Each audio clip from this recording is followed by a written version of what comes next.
আজ আমার নিজের জন্য অনেক আফসোস হয়। একটা ভুল মানুষের জন্য কত কিছুই না করলাম।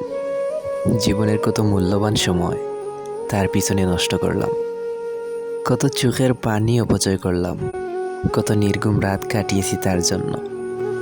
কত রাত কান্না করতে করতে বালিশ ভিজিয়েছি। চোখের নিচের কালো দাগগুলো এখনও রয়ে গেছে। এখন ভাবি কত বোকা ছিলাম আমি। তাকে চিনতে ভুল করেছি। আমি তার অভিনয়কে নিয়ে কত স্বপ্ন দেখতাম। তার মায়াবী চোখের দিকে তাকিয়ে সব কিছু ভুলে গেছি।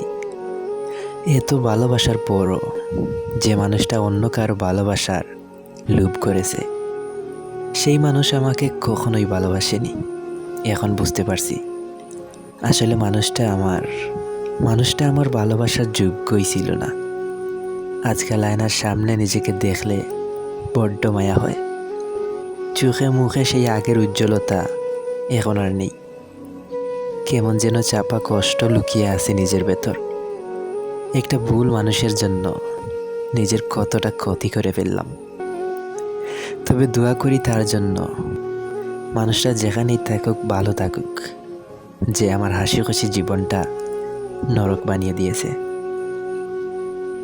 আমার স্টোরিগুলো যদি ভালো লাগে অবশ্যই একটা কমেন্ট করে জানাবেন।